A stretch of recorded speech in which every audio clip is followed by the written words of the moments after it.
We might start the show like that. Matter of fact, I think we're going to start this show like that. I'll bleep it, but I think we're going to start this show like that. Did you expect to wake up to this morning? No. You and I talked. I mean, we literally spoke about this yet. By the way, welcome to Always Listening. We're your hosts. I'm Joel. I'm Jay. And we are always listening. We were not paying attention overnight, though, Jay. You and I literally spoke yesterday about this. We talked about, I thought that the deal would close quickly. I thought that the fact that it had gone as public as it went as wide as it went, we would either hear almost immediately that it was already over and both the parties would talk about how this had fallen apart and none of it was, the valuations weren't, et cetera, blah, blah, blah. Or, alternatively, we would hear almost immediately that it was done. And maybe we wouldn't know the figure right away, but that this thing would have been further along than the rumor had hinted. But I didn't think that we would hear it this morning. I thought it would be the kind of thing that they would dump on Friday. That you drop stuff all the time on Friday. I thought they'd like sneak it out Friday and then let us sort of like all the sizzle happen over the weekend, and then they could really begin promoting whatever they want this to be on Monday. But boy, the anchor side of things. So here is the let's get to the actual news, Jay. Do you have the article pulled up there in front of you? It just occurred to me that I lost my link. Hang on, I'm pulling it back up now. I had it, and then I called you, and then we jumped right into it. I also didn't realize we were jumping in 2 feet first. I have many articles sitting here in front of me from. Well, let's go. Let's do just the press release. Let's work through that first. Want to go through the press release? Okay, that's fair. I was in the process of skimming through Daniel Eck's blog post, which also talks about the acquisition of the two companies, which I had yet to read. So okay, so here I've got it. All right, so this morning, Business Wire, Spotify Technology. The world's most popular music streaming service today announced that it has entered into definitive agreements to acquire Gimlet Media, Inc., the renowned independent producer of podcast content, and Anchor, the company leading the market for podcast creation, publishing, and monetization services. Terms of the transactions were not disclosed. So both the companies in one goal, and obviously that's a lot of hyperbole from both of them. Gimlet, I don't think, is necessarily the most renowned independent producer of podcast content, and Anchor, I think you and I would both agree, they're not the leading market for podcast creation, publishing, and monetization services. They want to be. They've got a good angle to be. This deal gives them a better chance to be, I think, in the long run. Jay, this combined entity, now, when you begin to think of the money and the technological prowess and the current subscriber base that Spotify has, when you add to that the ability to produce high-quality content that we know brands, big brands even, are already comfortable working with, that Gimlet brings to the table, and you add in the ease of creation that Anchor allows, all the bad things that come with that, sure, too. But, man, that's a hell of a compelling package. Matthew Passy said this morning in the Podcast Movement Facebook group, this is a shot across Apple's bow like nobody's done in a long time. And they don't mention Apple at all in this press release, but that's because Spotify doesn't feel like they need to anymore where it comes to music and audio. Spotify is saying, we are now the premier audio destination online. And it's interesting. I was talking to my two sons this morning on the way to school, 11 and 9 years old. I was asking them, what do you know about these companies? When I say Apple to them, none of them, they don't think about podcasts. They don't think about music. They talked about iPhones. They talked about apps. That's all they talked about. When I said Spotify, they immediately said, "Oh, that's where David, their mom's boyfriend, listens to music from. Mom listens to music in Spotify too." I don't really listen to a lot of music. They don't hear me talk about music at all. They just hear me talk about podcasts. But for them already, Apple doesn't mean anything music. Jay, this is huge. It's huge for Spotify. So we spoke in depth about our thoughts on the acquisition of Gimlet, which we knew essentially yesterday was a done deal. So if you want to hear that, I would recommend going back and listening to our episode 2. This, I guess we're going to call episode 2.5. to me, it's the Anchor acquisition that's a little bit more surprising than the Gimlet acquisition. I did not think Spotify would be. We talked about Spotify as a tech company. Did not know that Spotify would be looking for acquiring another tech company to, I suppose, improve the tech that they have when it comes to podcasting. You mentioned being the premier destination for audio. That is absolutely what Spotify wants to do. They had their earnings release yesterday at the same time that these acquisitions were going down. It's mentioned in their public released statement to their investors exactly that. Spotify is a publicly traded company, so you can look into all of their financials, and it is a little bit eye-opening to see exactly what's going on in terms of a business sense. Remember, when I was talking about Gimlet yesterday, I said you got to follow the money. So digging into all of this money is going to help explain a lot more. But being the premier audio space is absolutely what they want to do. And there is a line in their statement that says, "Today we announced that we have entered into definitive agreements to acquire two of the leading players in the emerging podcast marketplace. We want to acquire more and have line of sight on total spend of 400 to 500 million on multiple acquisitions in 2019. So is that counting these two deals or not? No, that is not. We want to acquire more. So they're going to spend 400 to 500 more million dollars.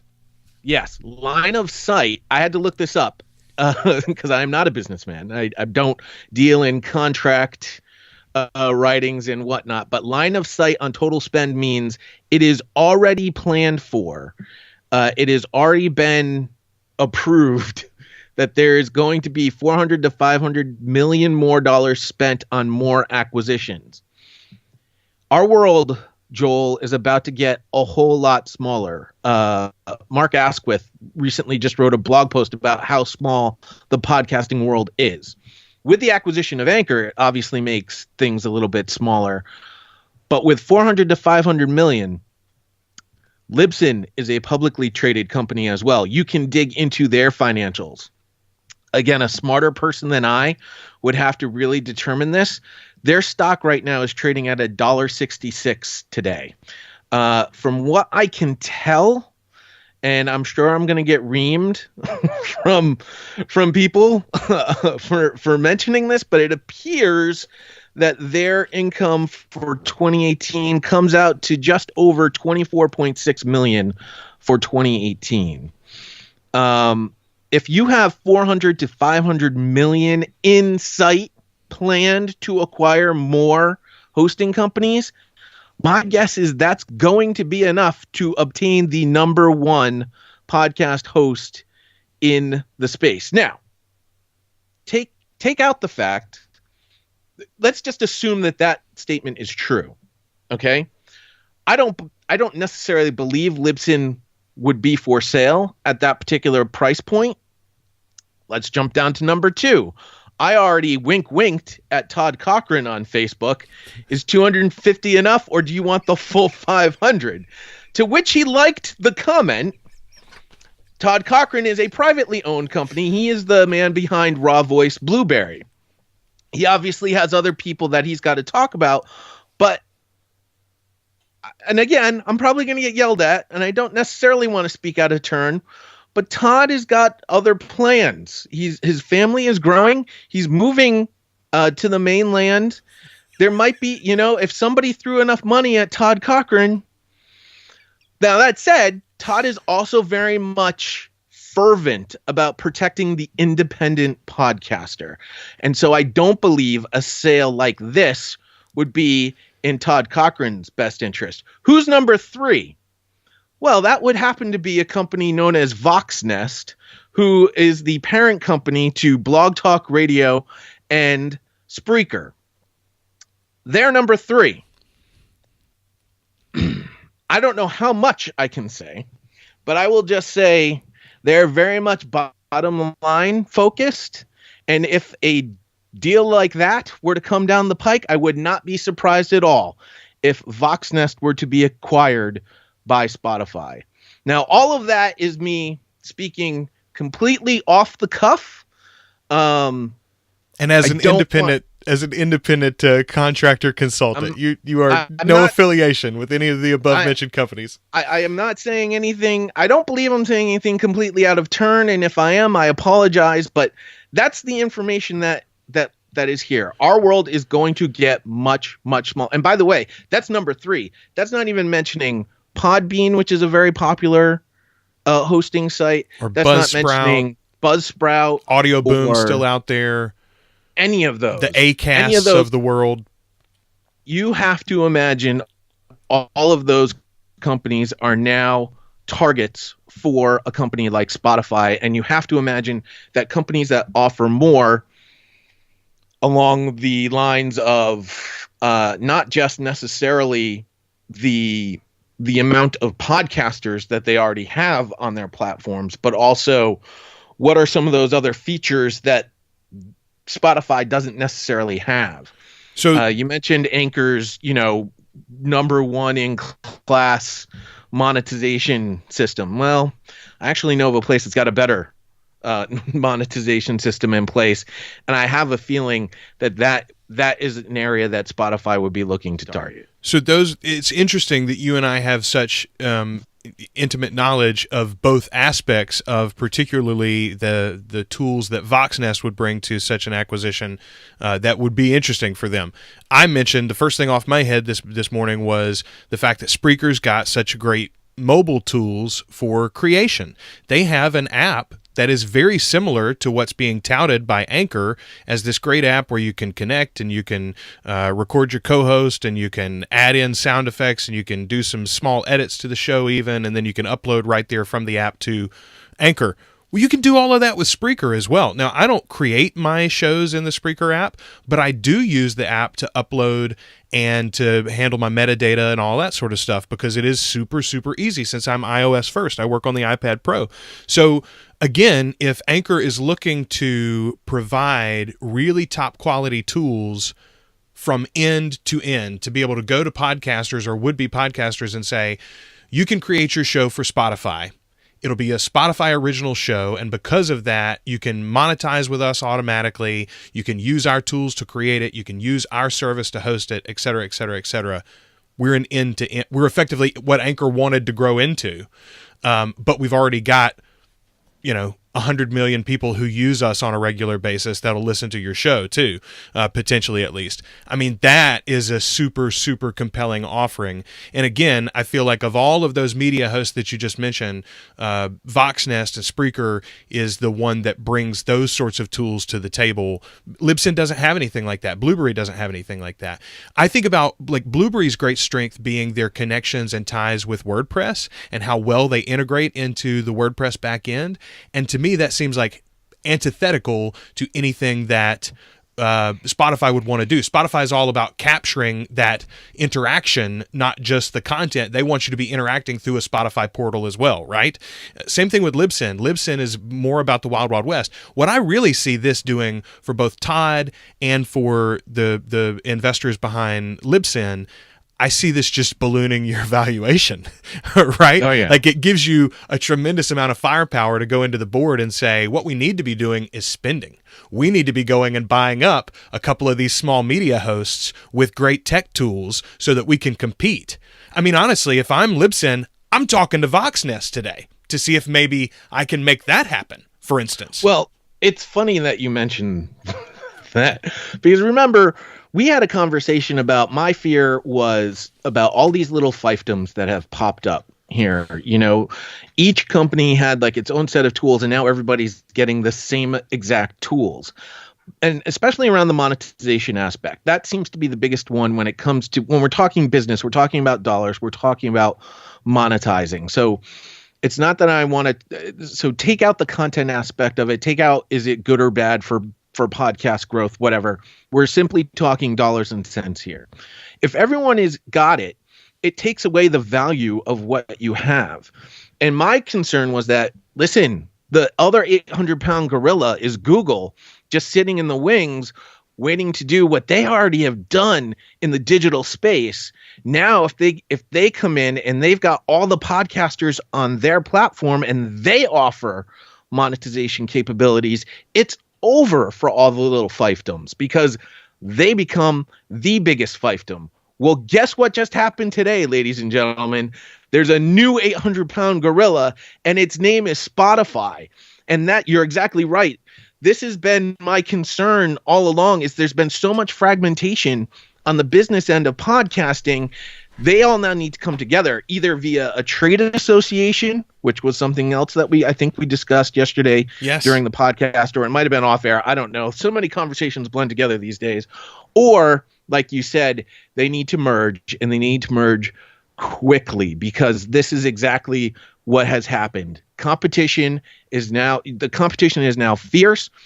The littler hosting companies, their valuation just went up too. So good on you. You guys are probably going to fall into some sort of payday. But like I was thinking about our buddy Mark. I mean, they just launched Rebel Base Media's. What is their service is called Captivate, right? It's not even live yet. But the fact that they've got the tech for this and they're working on it, I thought about him. I was like, boy, that tech literally, like their bank account just cranked up this morning. It's crazy. Listen, it's the world has just gotten smaller. And unfortunately for a guy like me who's been trying to get a job in the world, it's become a lot more difficult with a lot less places to go and become that 14-year veteran of podcasting who can speak the business side of things. It's absolutely fascinating. Just a couple more things out of the Spotify numbers. Their operating expenses in Q4 were 305 million euros, which was down 17% year to year, resulting, though, in a profit of 94 million euros, which was their first ever quarterly operating profit, which I also think was rather interesting. Well, a lot of people said it was never going to happen, right? But I mean, the fact of the matter is that a lot of people said the way music royalties are set up, Spotify was never going to be able to break even. They were always going to be burning that investment money. Well, they've done it. They finally did it, and they did it before they made this full switch to audio that they own, Jay. That's what this is about. It's accelerating that profit margin, right? Yep, absolutely. Furthermore, they mentioned in October, they launched Spotify for Podcasters, a platform where podcast creators who host their podcasts elsewhere can make their shows available to Spotify users by providing us with their podcast feed. More than 10,000 podcasters are using this tool on a monthly basis to gain deeper insight into their audience. And today, there are more than 185,000 podcast titles available on Spotify, including 14 titles that are exclusive to Spotify. That does not obviously include the new shows that they've acquired via Gimlet, and I believe Anchor has some Anchor exclusive shows as well. So this is a major deal. And how does it affect you, the independent podcaster, or even you, the big time radio broadcaster? It affects you quite a bit. You're going to have less choices of places to go as this year goes on. Pandora now has been put on notice, Apple has been put on notice, and Google has been put on notice. All of those companies now are in a competition, and Spotify has taken the lead. It's a matter of how these companies will react or don't react that will determine how the rest of the year will move forward for podcasting. The number one thing that I think of, Jay, for the independent producer is that if your show is not currently available in Spotify, you need to figure out whatever you need to do, whether that's working through your media host or whether it's a direct submission. You need to make sure that it gets in there now. You'd never know how those terms are going to change. And look, I'm not saying that there's not a road that Spotify could go down that I wouldn't take my shows out of principle. I think there's a direction they could take this in where I could say, I understand where they're moving and I disagree with it, and I'm going to try hard to vote with my own efforts to make that fail. Currently, I don't see that. I think that this is a strong play for fiefdoms, which is going to be interesting. Original content, exclusive content in different places. Everybody's talking about behind a paywall. I don't think necessarily all this is going to be behind a paywall. I think a lot of shows are going to be, if you've got a free account with Spotify, you can access them, but you can only access them in the Spotify app or apps. Maybe they make a podcast exclusive app down the road too. That's another thing. But I think Apple's going to do that same thing too. I think very soon we're going to see Apple having Apple Podcast exclusives, and what that program is going to look like will be interesting. But again, for the independent podcaster, get your show in there now, and then you'll weather this storm one way or the other. Well, Todd is already on board with this because apparently Anchor is now requiring their podcasts to have up to 3 mid-rolls in their show. And he's posted, how many ads are too many ads in a podcast? 2 pre-roll, 3 mid-roll, 2 post, and he goes on and on. I have limited data from my time at Blog Talk Radio, but in those 4 years, I can tell you the ads have little to no effect on your listener numbers. Even after the rebases came through with the different IAB standards, shows that were using the ad insertion program that I brought into Blog Talk Radio only showed positive growth. They did not have any negative growth to their podcasts. So when you take that into account, do not be scared off about ads in your podcast. Now, nobody wants to recreate what's happening in terrestrial radio. 2 pre-rolls, 3 mid-rolls, 2 post-rolls, if they're all bunched together, is absolutely not something that you want to do. There are best practices to using an ad insertion tech to better present your content in your podcast and to monetize it at the same time. And you can do it with multiple ads. You could do it with up to 6 to 8 ads an hour if you spread them out properly and you use the tech properly. But if you bunch them all together and you're creating long commercial breaks in your show, just like they're doing in commercial radio, well, there's a reason why people are leaving terrestrial radio to listen to podcasts. And understand that depending on the genre you're in, you can play more ads than in others. So sports podcasters, with which I obviously am very tight with, sports podcasters can play way more ads in their podcast because they get inundated with way more ads in sports content on radio and television than they'll ever get in a podcast. There's just no way that you can recreate that same effort. And to that point, I have seen very successful podcasts, what I would consider a successful podcast with hundreds of thousands of listens per episode, using just ad insertion technology, no live reads whatsoever, perform quite well from a financial standpoint on a month-to-month basis, and again, shown positive audience growth, not negative audience growth. It's about the genre. It's about what your show is capable of and what your audience is comfortable with. The same thing, like if you did a show like a highly produced narrative show like This American Life or Lore, you can't shove ads in every 5 minutes, and the ads really need to be highly produced and interesting and probably host read, just like the show is. So it's just about different strokes for different folks. Jay, this is a huge deal. It's going to be a little over a week before you and I get to talk, at least on air again, about this. If you were going to bet, do you think there's another purchase before we go on again?